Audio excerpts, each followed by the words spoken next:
to read every day that you're finished, that I'll never be able to play tennis again. I went into depression. Hi, I'm Samir Kocher, and for the last 14 years, I have been extremely fortunate to get up close and interview some of the living legends of sport. But today, I'm not here to talk about what happens on the ground. I'm here to share with you a side of your favorite sports personalities that you must have never ever seen before. Welcome to Mind Matters, a unique initiative by Future Generali where we give you a sneak peek into the minds of successful sport personalities, where they get candid about their mental health, battles, challenges, and triumphs over mental health issues that they've suffered.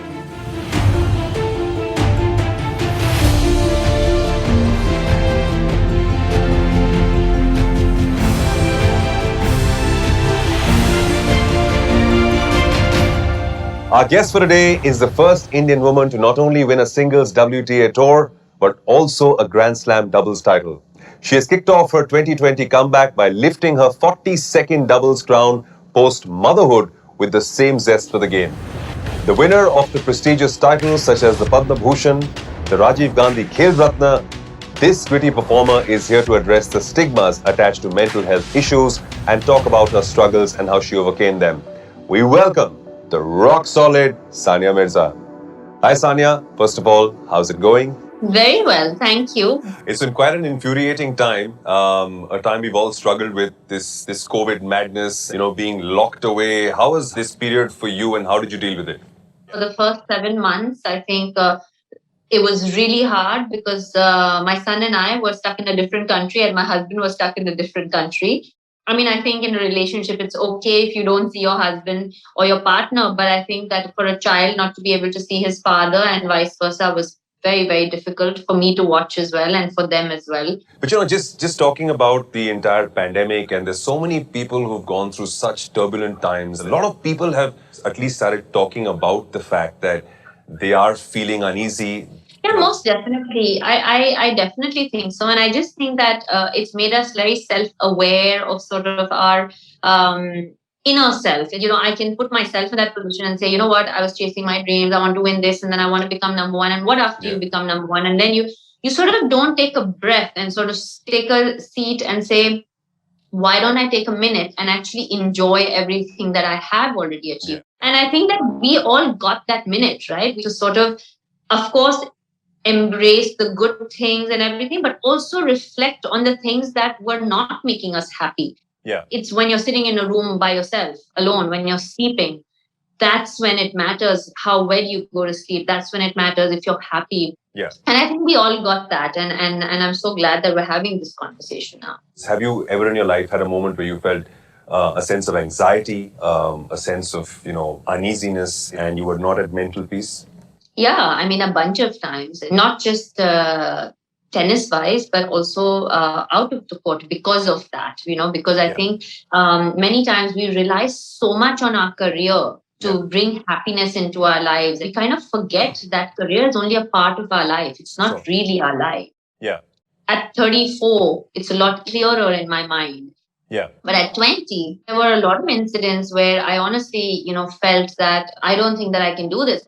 I mean, one such incident was when I had to pull out of my match at the Olympics. It was the 2008 Beijing Olympics, and I had a very bad wrist injury. Yeah. And I went into depression for 3 to 4 months after that. I remember crying for no reason. I mean, I would be absolutely fine, and then I would just burst out into tears. I remember not coming out of my room to even eat a meal for over a month.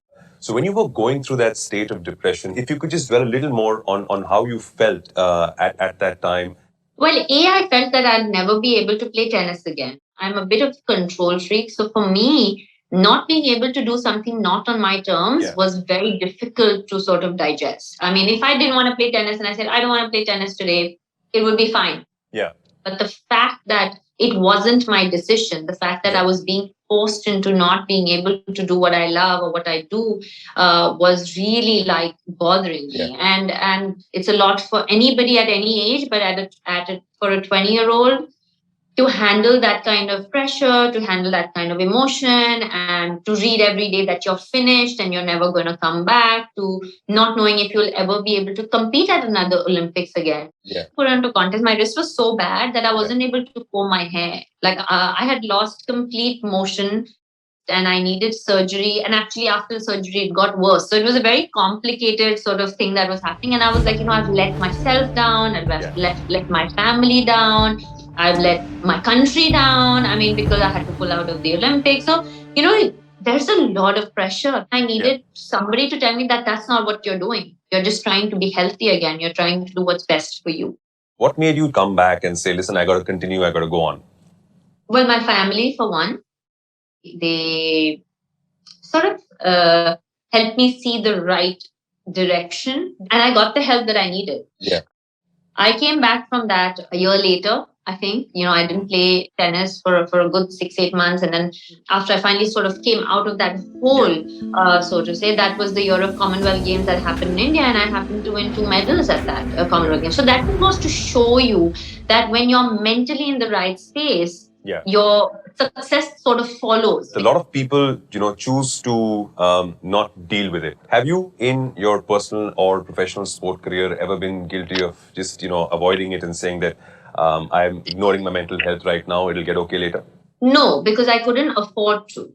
As a professional athlete, it is imperative that you have your mind in the right place every time that you compete. Because if you don't, then it is very, very difficult to be the best athlete that you can be. For me, that meant trying to be the best in the world. And I knew that if I did not pay attention to my mental health, if I did not speak to my psychologist, I knew that will in turn affect me physically in my sport. I know you love doing what you do, and we love watching you do what you do. But everybody on social media seems to have a right to say what they want. How do you deal with all the expectations, the pressure of social media, and anything said that really has upset you?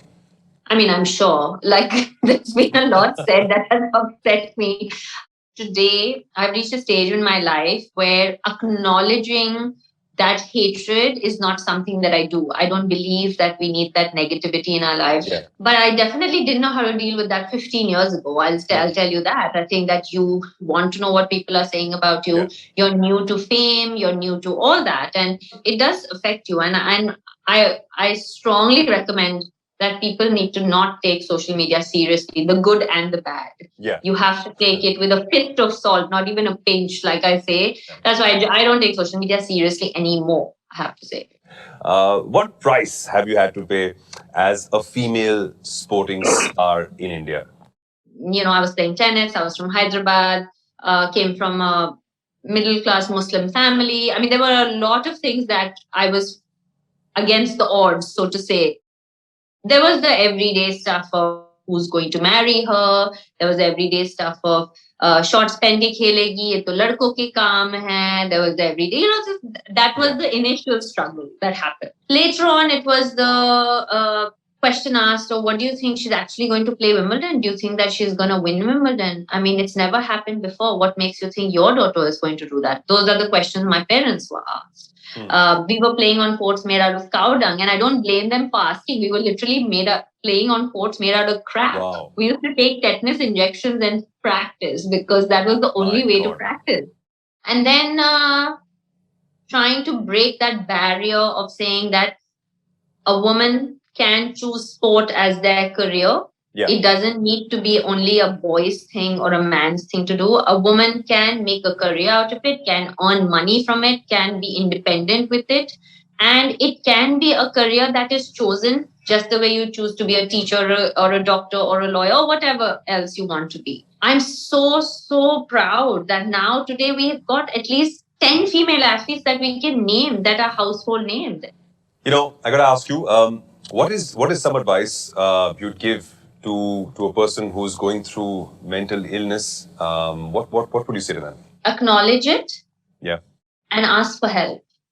There's no shame in asking for help. There is no shame in trying to find peace within yourself. There is no shame in trying to reach out to whoever it may be. Of course, if you talk to professionals about it, I think it helps more because they have a way to deal with it.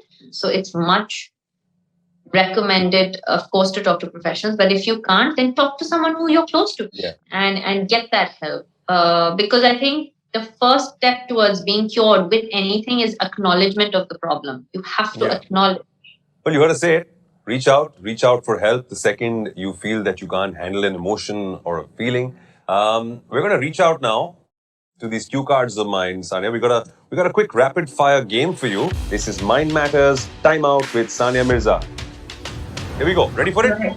Yeah. Yeah? I think so. Okay. I'm going down cross court right now with my first question. What is your comfort food to de-stress? Biryani. Nice. Which one? Mutton, chicken?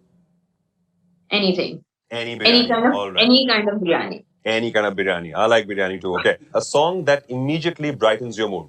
Right now, actually, it's kind of an old song. It's Pehli Nazar Mein Kaisa Jadoo Kar Diya. Nice. I have a 5-year-old and a 3-year-old right now, so all I can think of is nursery rhymes because that's all I hear the whole day. Whereas baby shark. That doesn't brighten my day, unfortunately. That brightens my son's day. I have no choice because there are 2 of them around. Anyways, 3 small things that make you happy. Sleep. Yeah. Food. Okay. And actually not in that order, but Izhan. So I'm going to go with Izhan, food and sleep. Fantastic. Okay. Reaching out to people, do you prefer texting or do you prefer calling? I prefer voice notes because it's so quick. Super easy. Yeah. And you don't have to actually go through that whole formality of hi, how are you and all this, right? Correct. You can sort of get it's super convenient now, isn't it? Just press the button, say what you got to say, out, boom, it's gone. People are going to not reply to my voice notes anymore, but okay. Okay, fine. Okay. Mind matters because? It is the most important thing of your body. All right. Okay. Who do you speak to brighten your mood? My sister. All right. Anu. If you had to choose, which emoticon do you use the most or love the most? This one. The one with the eyes up. What does that mean? I can't deal with you. Is that what it means? That's what it means for me. I'm just figure out what that means for the longest period. That means rolling your eyes at someone. Okay, nice. I'm going to use that more frequently after this because I finally understood the emoticon from you. What would you rather eat when you're in a bad mood? Would it be ice cream or would it be chocolate? Can I tell you I don't like either? Yeah. I'm not an ice cream. I I'd eat pineapple cake or fruity cake, any kind of cake. What the world needs now is? Kindness. Okay. My last question to you is, what's the best mental health advice you've received from anyone? To focus on the little things of life, little happinesses of life. Yeah.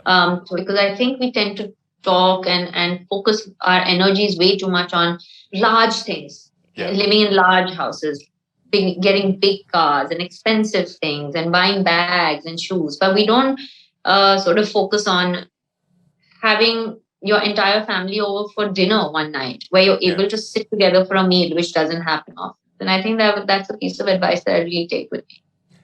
Before I let you go, you're 34, you said. You're a mama and you're also a champion at what you do in terms of tennis. Taking you back to that same girl who was playing at the Cowdung court, what would you tell her if you met her today? I would probably just tell her that keep going after it. No matter how many people are telling you that you can't, because God knows every day I was told in my life that I won't be able to do it. And here I am today, who's become number 1 in the world, who has won Grand Slams, who's won medals for your country, and who's been able to play at 3 Olympics. So, I think that is, say, go at it. Don't ever let anyone tell you that you can't do it. Well, we're going to end on that high. And thank you so much for being part of this initiative. Thank you so much for chatting with us. Truly inspiring, the stories, the achievements, and all that you've gone through. And I wish you more success, more power, loads of love. Sending you the emoticon, which is... That one doesn't go for this now. It doesn't go for it? Which one goes with this? No. Can you give the hug one? Yeah. Okay, fine. I'll give you the hug one. I'll just send a hug like that.